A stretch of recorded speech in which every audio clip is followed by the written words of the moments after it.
It's time now to review the papers, and I have in the studio with me in-house analyst Obani Akinwale, and joining me via Skype is CEO CKN News, Chris Kende Wandu. Gentlemen, good morning. Thank you for joining us on TVC Breakfast. Good morning. Good morning. Good. Chris, can you hear me? Good morning. All right, I guess he will be joining us shortly. Let's head straight to the papers now, and I begin with Nigeria News Direct. IGP disbands monitoring unit nationwide. Federal government lifts ban on new SIM registration by telcos, makes NIN mandatory, unveils new policing vision, crime-fighting strategies, assures new operational protocols will end banditry. You find details of the stories on the pages of the Nigerian News Direct. We move quickly now to the business day. Nigeria key beneficiary as France adds 1 billion euros to boost African businesses. You find details of the story on the pages of the business day. To the blueprint, Zamfara, 16 illegal miners in court for defying Buhari's order. 16 illegal miners in court for defying Buhari's order. We won't allow unpatriotic elements tamper with our resources. That reminds Buhari on 6,000 troops to fight banditry. Details of all of the stories on the pages of the blueprint. To the Daily Times now. Ishakiri Royal Rumble suspicion poses over Oluofori's death. Ishakiri Royal Rumble suspicion poses over Oluofori's death. You find details of this story on the pages of the Daily Times. To the Daily Trust now. 10-month pay delay threatens border security operations. Officers fear compromise as men turn unruly. We are made vulnerable. Customs Finance Ministry shift responsibilities.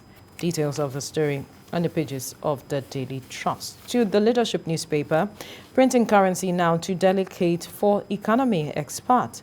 Printing currency now too delicate for economy. You find the details of the story on the pages of the Leadership newspaper. To the Vanguard, insecurity, service chiefs know what's wrong. Buhari, insecurity, service chiefs know what's wrong. Explain how acting Inspector General of Police was chosen. 36 governors to engage federal authorities at political security level. Fire me. Bandits kill 4 at casino residents. Vigilantes kill 30. We'll look at the story shortly. All right, let's quickly move now to the front page of the Guardian newspaper. More worries over rising inflation amid static household incomes. Surging food prices push inflation to 18.17%, highest in 4 years. Household consumption expenditure drops as government expenditure rises. Insecurity aggravates food inflation as experts demand local substitution. All right, let's move now to the Daily Sun. Government officials behind kidnapping or Tom. Benue governor says bandits operating in 24 states. And this is a very weighty statement coming from the Benue state governor there. Government officials behind kidnapping or Tom. All right, we move quickly now to the Nation newspaper. CBN states must start paying $2.1 billion budget support loan. Emefiele talks tough, knocks Obaseki. Apex Bank's action to help bad economy. We move to the Punch newspaper now. Killer for Jews, Kanu confirms 10 dead, 400 hospitalized. Lagos, Cross River, Sokoto, 1 residents, 50 undergoing treatment for kidney-related ailments. Kanu, don't take products not approved by NAFDAC, Lagos warns. Killer drink can get to Oshun from Kanu, says Uyetola's aide.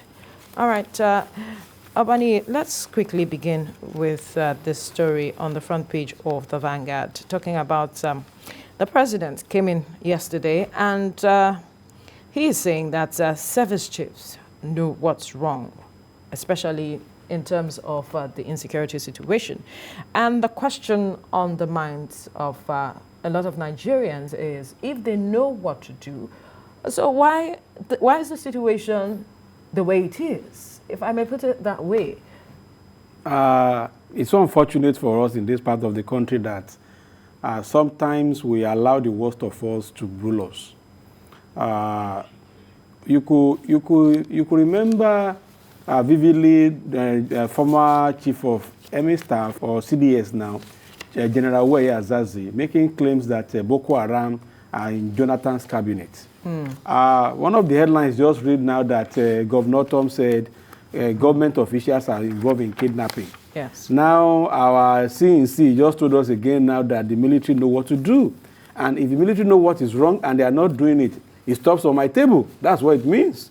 So it shows clearly that we are just on auto cruise or autopilot in this country. What is wrong with us is leadership. It's fundamental. If the president says the military know what is wrong, it shows that clearly the president have an idea of what is wrong. We did not elect Mr. President for rhetorics. Right. He came on 3-point agenda: economy, security, and corruption. Is the economic better today? No. So what is worse is when the economy begins to go down, the crime rate will continue to increase. When unemployment begins to cripple the economy, the crime will continue to soar. Now, when the crime rate now continues to increase, you have banditry, you have agitation, you have what have you. And yet you have a CNC that is responsibility, first responsibility of any responsible government globally is security of life and properties. Are we secure? And Mr. President is now coming with rhetorics of the service chief know what to do. Simply means the president knows what to do and he refuses to do it. Then I keep asking myself, do we still require anybody called National Assembly in this country? Absolutely no. If Mr. President alluded to the fact that they know what is wrong, then why has action not been taken to reduce this effect on citizens? You can't travel 50 kilometers anywhere in Nigeria without being looking left and right. Your vehicle cannot stop on the road. You start panicking, and what happens? And Mr. President said, we know what is wrong. We will even know. We know that our military men at site are not given allowances. We know that our military men have now turned to police officers, that every criminal in Nigeria now is Nigerian army.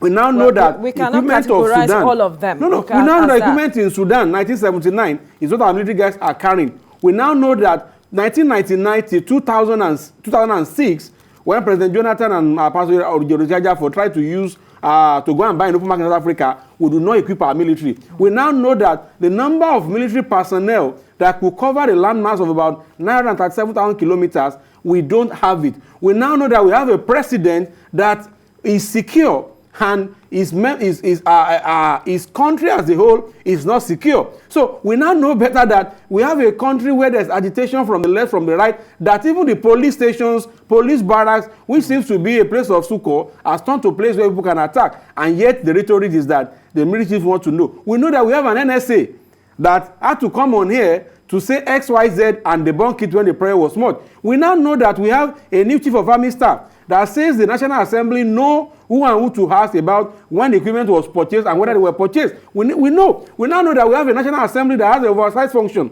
to see whether money budgeted for military, hardware and welfare are being spent, are doing their job before releasing the next budget in the last and a half years. We all know. So the president telling us that service chief knows. Know what? Do you give them the enabling environment? Do you give them enough resources? Do they have enough personnel? Is the morale boosted? Are we not encouraging these bandits by negotiating with them through the back door? We come on here and tell them that we are not negotiating with the bandits. The next minute, we ship millions and thousands of dollars to them. We say, okay, we are closing borders in the country to ensure that we proliferate small arms coming in. Right. Nonetheless, some other part of the country borders were widely open, and people are using Okada, using everything to bring in equipment and what have you. And even DSS was alleging IPOB that IPOB is trying to bring in equipment. And IPOB has come out to say, no, we don't import equipment, we manufacture them here. So we all know what is happening. Right, the only problem is that the person that will not take us from not knowing what to do is the person we don't have at the moment. All right, let's get Chris Kende Nwandu. He is here now to join us. Chris, good morning. Thank you for joining us. Let's get your reaction to this story on the front page of the Vanguard, where the president is saying that with regards to insecurity, the service chiefs know what's wrong. I wonder what you can draw from this statement by the president. Thank you very much for having me. For me, let's even assume that the president says that the service chiefs know what to do. Does the president know what to do?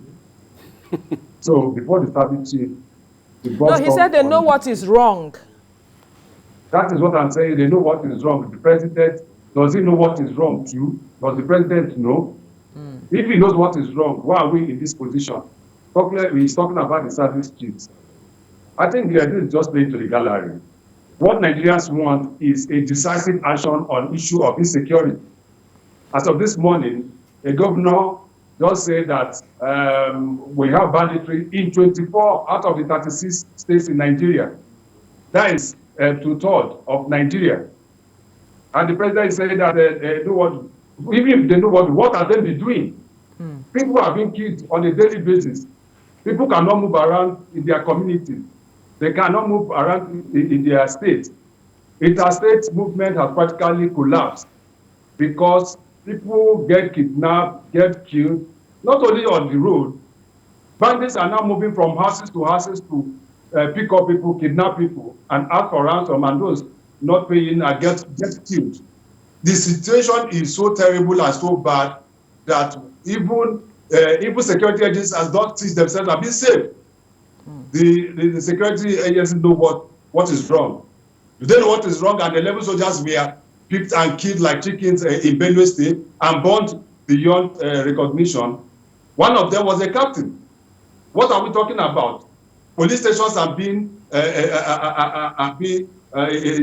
set ablaze in Imo, Ehimembano, in Owerri, Obowu.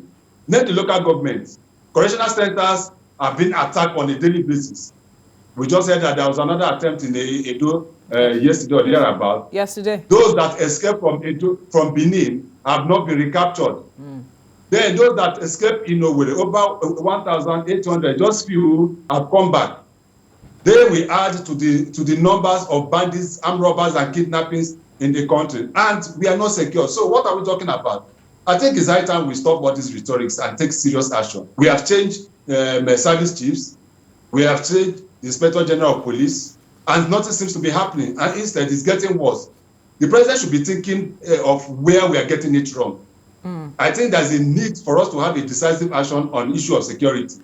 In fact, one would expect that once the service chiefs came in, based on capacity and the ability to deliver, they would have had key performance index that you must deliver on certain things. So if they know what is wrong and are not doing it, shouldn't actions be taken? Yes, that is a fact. But you cannot put something on nothing. What are they working with? Is it not the same system that the former services we are working on? What has changed? Have you added more equipment? Have you added more men? Have you added in the area of intelligence? Are you getting more intelligence? Vero, are you aware that we've forgotten about the Alpha jet that crashed a few weeks ago? That Alpha jet has not been found. The body of those pilots have not been recovered. Until now, everybody has kept, even the Nigerian Air Force kept quiet. They no longer talk. Is that not troublesome? Is that not worrisome?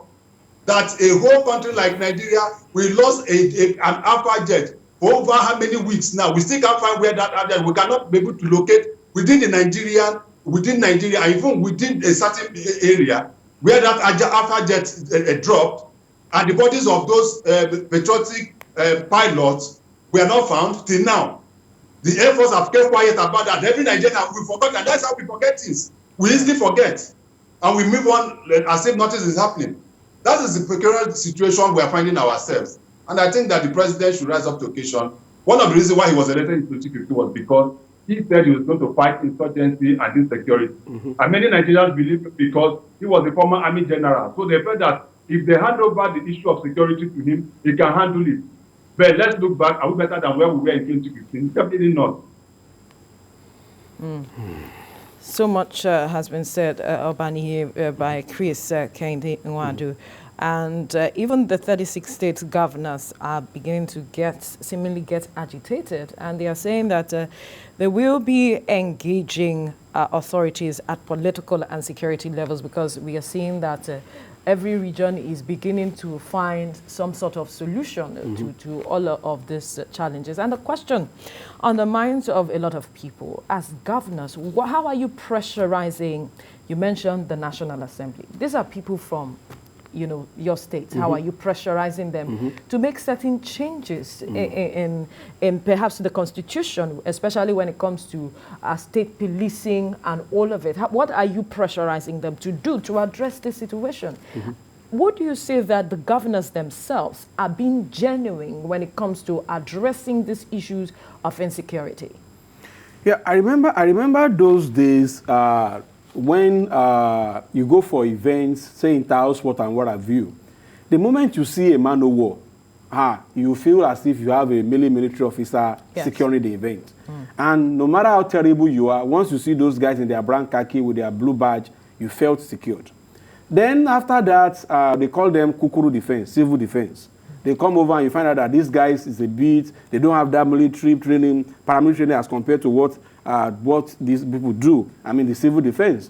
Then you have a small boys called the Boy Scouts. That when you compare them with Boys Brigade, I want to play some foundation. Boys Brigade will go to party and beat drums. Yes. The Boy Scout will do a paramilitary parade for you. So what we have as Nigerian Governors Forum now is what I call Boys Brigade. So the only thing they are doing is when you want to do merriment, you call them to play trumpet and beat drums. Traditionally, their role was supposed to be the C&C in their states. Right. All of these governors were aware that there's something they call on legislated fund called security votes. Yeah. All of these states, some of them have what they call security trust fund. Now, if at that level, what have they done as individual state governors that were elected by their citizens to ensure that the environment is safe? Why must it be at every point in time there is a insecurity in the country, they all run to Abuja? But why is it that their security vote, they don't take it to Abuja? Why is it that they have not called the member of their National Assembly to call, say, guys, we need to ensure that we control the police. We need to ensure that the local government chairman controls the Amotekun, or controls the Buhari, or controls the JTF, so that everybody will be responsible at their level. But what you have is that we have elected officers that the only thing they are interested in is to collect money on the 26th, and whether people are comfortable or not, it is not. Then I remember in early 2000s or 19 or thereabout, we used to watch a movie called Prison Break. We always say it's a fiction. But you see what is happening in Nigeria now. Today, very close to governor's house in Imo, they attacked the police facility, attacked the prison. In Edo, it happened. In Lagos, it happened. So one of those things we watch in our movies, we say they are fictions.